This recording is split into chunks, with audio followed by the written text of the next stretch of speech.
Hey, Slanche do Buckaroos, how the heck are you? I'll be tongue of beer and a whiskey whisper for the purpose of this video. Yes, but I worked late tonight and I finally got home trying to eat a little something, trying to get this set up. I was having a little difficulty, but anyways, I digress. There we go.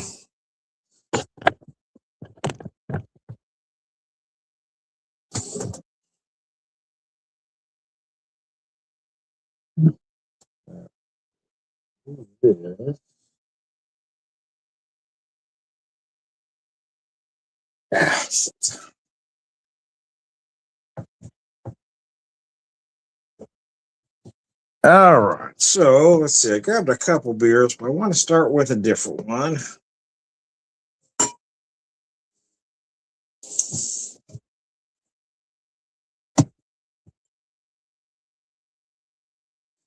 Where did it go? There it is.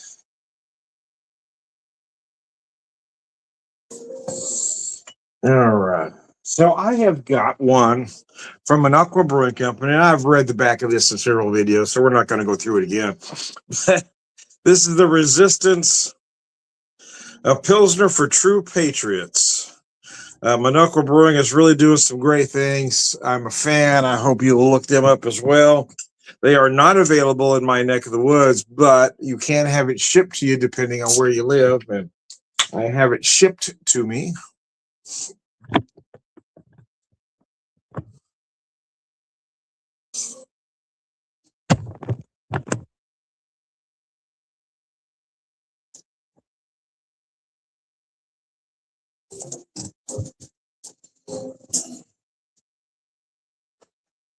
There we go. That looks like about the right amount in there.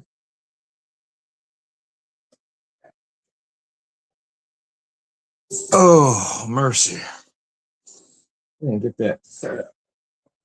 It's too late. Let's adjust. There we go. That's better. All right. Oh, it's been a long week. Fridays are a long day. I get a little tired and I try to eat something and get this set up. And sometimes it's just tough to get it all ready in time. Nothing in particular to say, to be honest with you. Just thought I'd have I haven't, I was going to say I haven't had a drink since Monday. It's true. I don't typically drink Mondays, but it was a different kind of Monday. So anyway, had a couple cheap beers quickly. But then just kind of took it easy Tuesday, Wednesday, and Thursday. I thought I'd just go ahead and have something this evening. This is my first alcohol of the day. I work around beer all day and don't drink a drop. How about that? I know some of you find it hard to believe, but it is the truth. So I picked this up back in, I think it was November, when we went to Kansas City at Trader Joe's.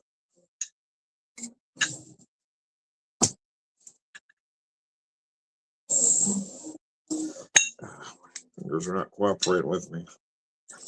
Let's pour a shot in there.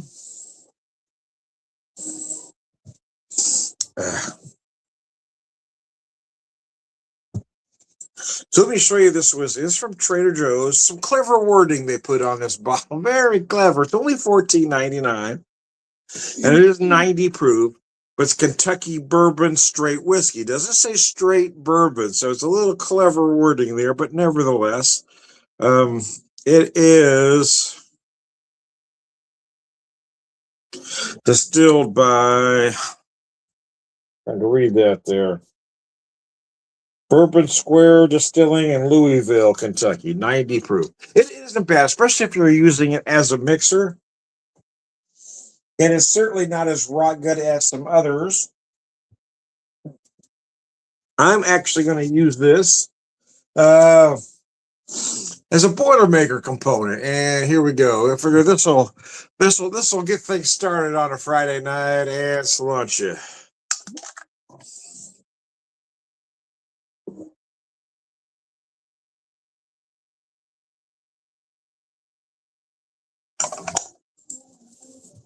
All right.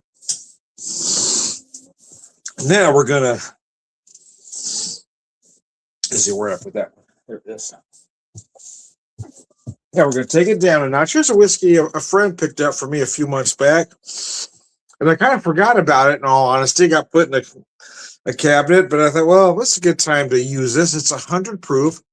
Cooper's Craft Barrel Reserve Kentucky Straight Bourbon Whiskey at 100 proof. It is produced and bottled by Brown Forman Beverages, Louisville, Kentucky. Oak barreled. How about that? So let's pour us a little bit. And we're gonna have this one neat. It is a decent whiskey. And it certainly is one you could have on the rocks if you prefer that. It is certainly one that you could cocktail, but we're going to have just a little bit neat here with you. About 2 ounces-ish. I'm going to set that down. Pick that up here and take a look at it. In a neat glass here.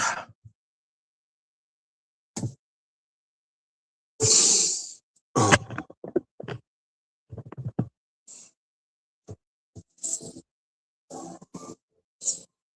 Yeah, it isn't bad. Like I said, a friend picked that up for me. He wasn't familiar with it.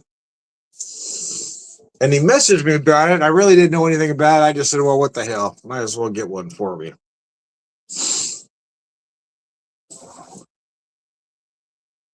And I wouldn't call it top shelf, but I wouldn't call it bottom either. For 100 proof whiskey, yeah, it is good enough to drink neat, but it's not going to be your main squeeze, if you will. It is one you'll probably want to have on the rocks or cocktail. It will cocktail very nicely. Runs about 40 a bottle.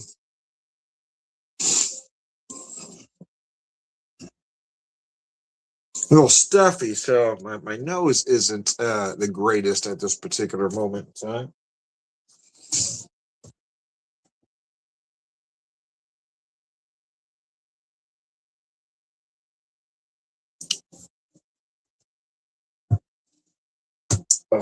Set this down for a second. I think I got to do something.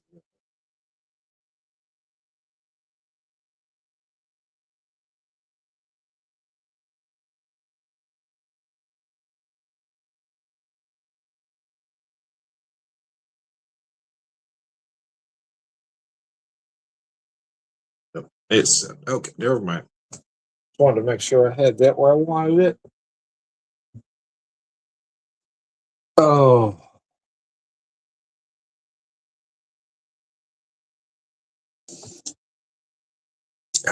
Not bad enough. So anyway, let me set this down just for a second. And I am going to pour a second beer. We're going to drink just one a tad slower than that first one. Just a little bit, man. Just a little slower.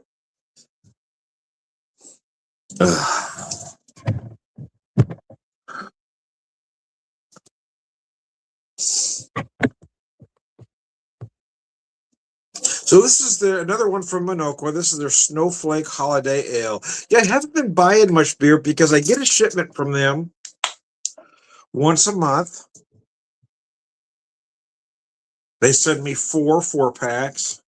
Now, it's not cheap per se, in all honesty. But I was really curious about it. I love their mission, and I love what they're trying to do. So I thought, well, I'm going to support them, at least for a period of time anyway.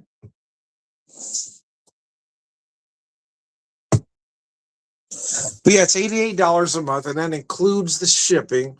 And I get 4-packs of 4-packs, pint cans. Oh, mercy. Oh, I had to get that first one down, man. It was a day. Oh. Oh, mercy. So I did manage to get the weekend off. We got something big to do tomorrow.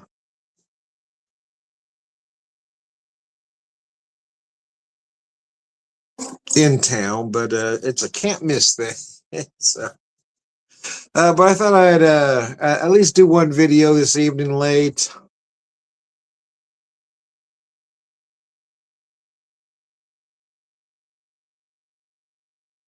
as I've said in several videos, I've been going through some stuff. I got a lot of open product, too much open product. I'm trying to finish some stuff up. That's why I don't, I'm not a collector. I'm not going to try to get a $200 bottle or 200 bottles with just this much out of each of them that I've tasted. Nah, I'm not going to do that. I buy as much as I can when I'm able to, and then I stop buying, and then I just kind of go through and get it down to just a few, and then I buy a few again. But I'm a drinker. I'm not a collector.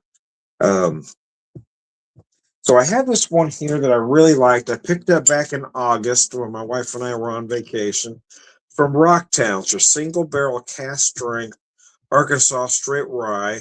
This stuff was so good.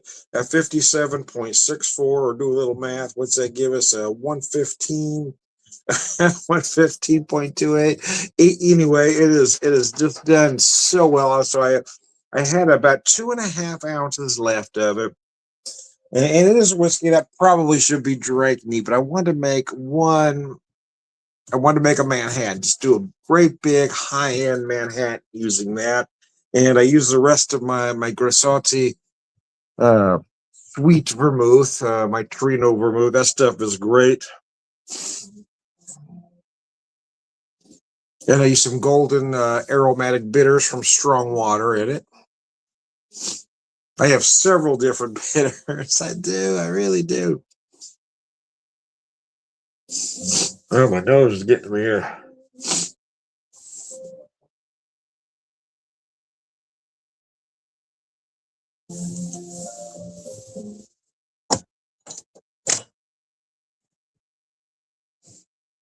Pick up this beer. So this beer is an IPA.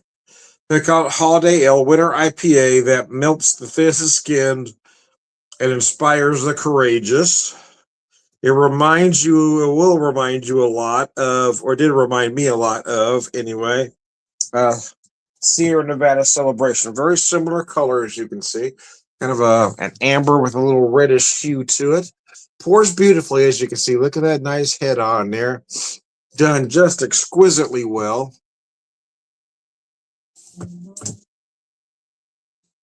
Oh, oh mercy, that's good. A nice, big, aggressive IPA, not that fruit flavored, hazy nonsense.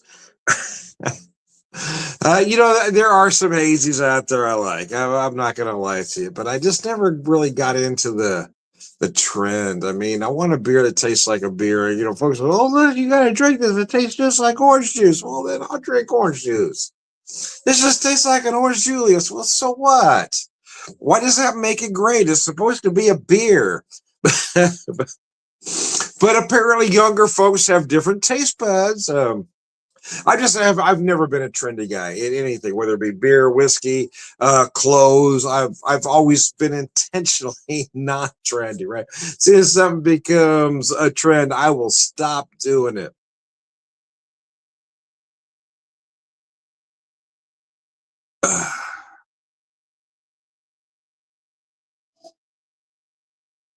I go out of my way to make sure I'm never like anybody else. There could be something.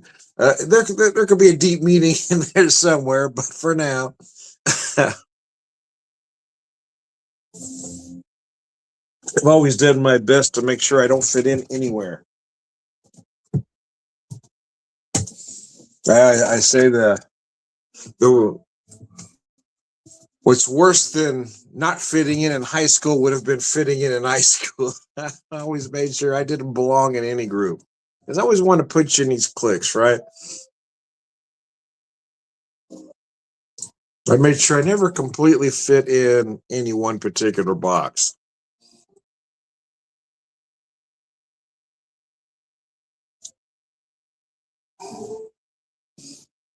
And I unintentionally transferred that down to my son. Seamus had this very interesting look. He'd wear this nice, usually a polo shirt. Sometimes it was a button up, but usually it was just a polo shirt, but a nice polo shirt. And he liked fedoras, so he'd wear a fedora. But then he'd have bicycle, or not, then we have, I'm sorry, basketball shorts. That was his look. and I'd pick him up at school. And at first, he was the only one dressed like that. But by the end of the year, there were several kids with that same look. I said, damn, son, you're a trendsetter. Yeah. Nice shirt, fedora, and then basketball shorts and sneakers. Oh, my goodness. Of all the things I could have passed on to him, that probably wouldn't have been what I would choose. But because it's not necessarily an easy way to go. But he was better at it than I was.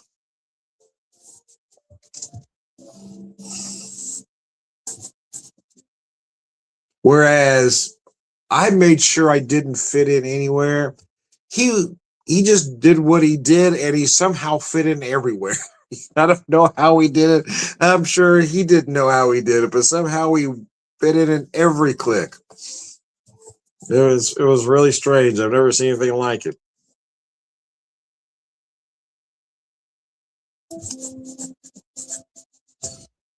Anyway, I'm going to quit talking about that, or I'm going to start getting sad. As I work through this whiskey here, that thought just happened to just hit me randomly. I don't know why.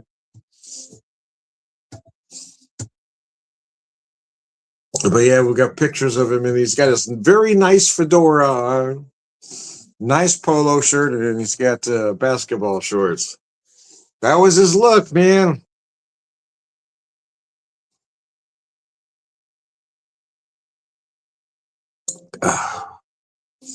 Boy, this is a good beer.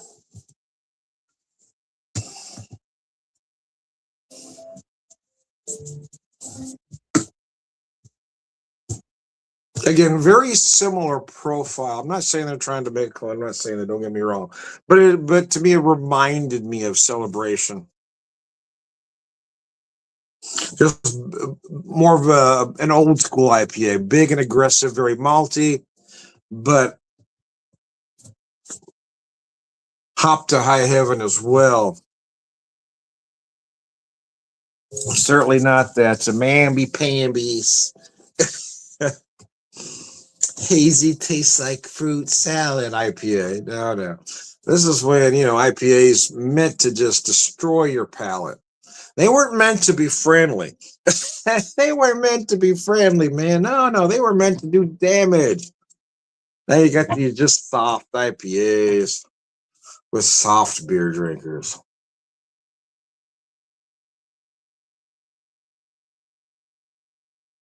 Remember the great the great the great IBU war. Let me just set this a little bit.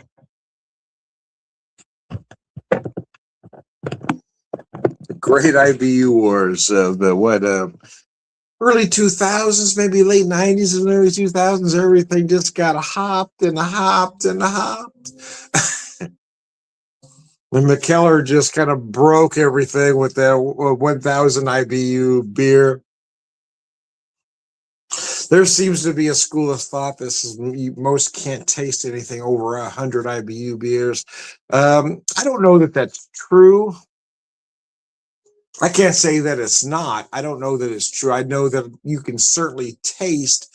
I've had 100 or had 85 IBU beers. I've had 100 plus. I can't tell a difference whether I'm tasting more hops or not. Well, you really can't say, but yeah, I had that Mikkeller 1000, a pour of it anyway. I think it was a 6 or 8 ounce pour. I can't remember now, but they were charging a lot for it, man. But I couldn't pass up the opportunity to try it.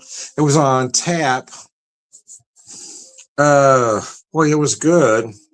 Again, I don't know that I could taste all 1000 IBUs. I mean, it wasn't,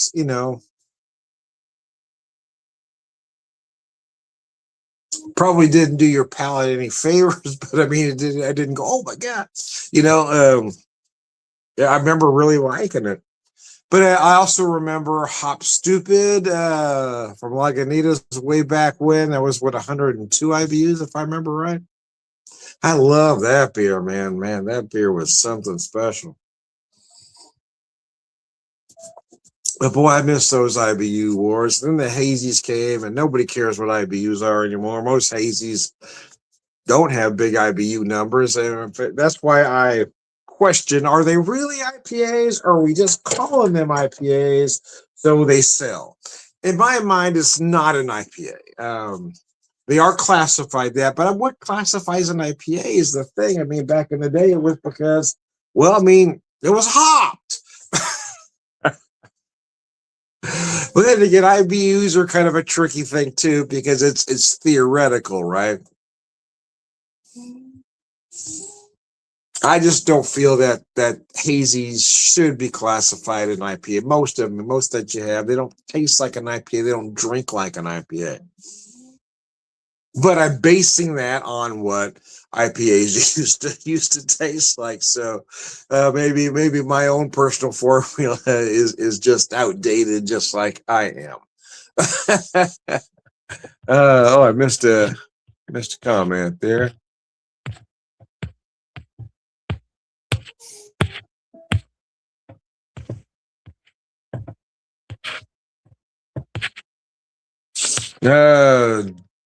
Bubs Magiana says, "Where you been? I missed you." Yeah, I haven't been doing a lot of videos lately, man.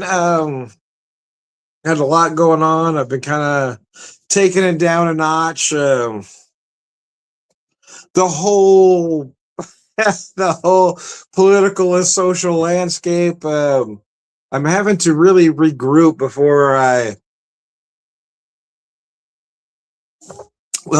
get on here and I start saying things and somebody gets irritated and I start getting threats again. I've been called all sorts of things. I've received hate mail like nobody's business. For just stating my opinion. So I've been keeping a little bit of a low profile, partly for that, and partly just been very busy. I didn't get on last Friday because I worked Saturday, so I don't drink. I usually don't drink or much if I work the next day. But anyway, I am back in action tonight. So since I do have this weekend off, I'm going to make the most of it.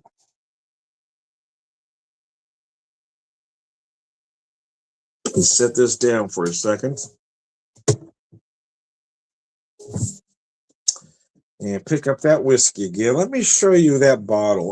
Like I said, it's a good whiskey. I mean, it's a $40 whiskey. I'm going to be honest though. Do I think it's worth $40? Yes, I do. But would I buy it again? Probably not. And here's why. If I'm going to spend if that's the price point I'm looking at, I'm going to look at that shelf and probably find something for that 40 that I'd rather have, just due to my taste, not necessarily because it's better in any way. It's just for what I'm looking for.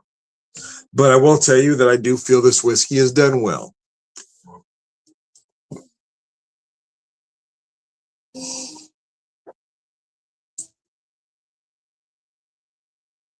It just comes down to certain taste preferences, right? Again, much like that beer I had there, I like a big aggressive, I like a big aggressive beer, a big aggressive whiskey. I don't like a lot of sweeter products. That's why I was really never a fan of Buffalo Trace. Not necessarily because it's a bad whiskey, because it isn't, but it is on the sweet side. It's not what I'm looking for.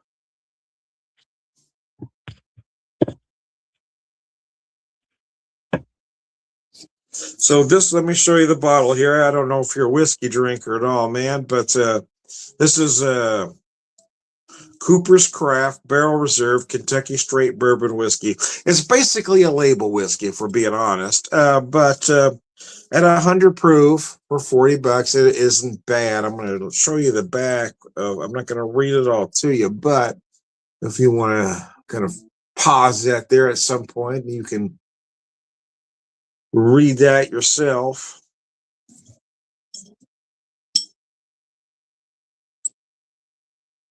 A lot of vanilla, almost like a vanilla cream like note right up front, especially on the nose. You feel this really nice vanilla cream.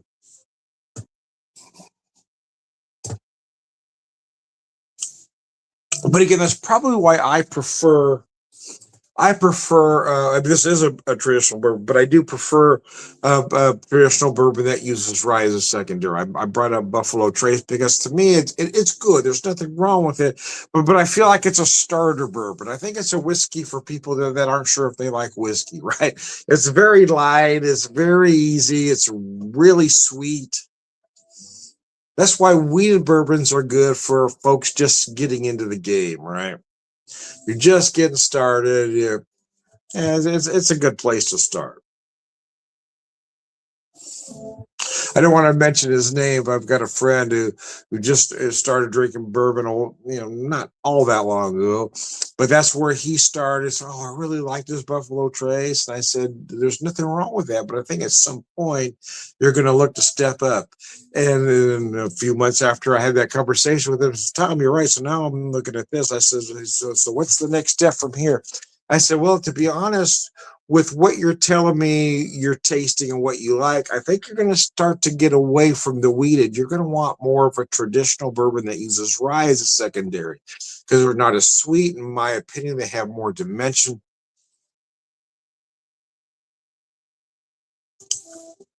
So I got him drinking some other stuff. I got him going towards using mainstream whiskeys. Everybody knows I'm not that mainstream guy. But anyway, I got him drinking the Maker's 46. He says, now that I've started drinking that, Tom, I can't really drink that Buffalo Trace anymore because it tastes like nothing. I said, yeah, so the Buffalo Trace is a nice starter. But folks that were paying more than $30 a bottle for, you guys are crazy. Why would you do that? Why? There's just no point. Why would you do that, really? Anyways, I digress. I had something else to drink here. I got a cocktail prepped, but we've been going about 30 minutes, so I'm going to just finish this stuff up with you, and we'll save that cocktail for another video. I'm going to knock this back. I'm Tom, the Whiskey Whisperer, Whiskey Evangelist, prolific whiskey drinker, purveyor, wisdom man.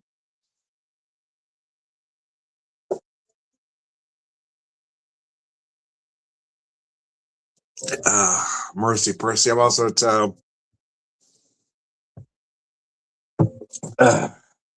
The Beer Whisperer, Beer Evangelist, believer, drinker, purveyor, wisdom.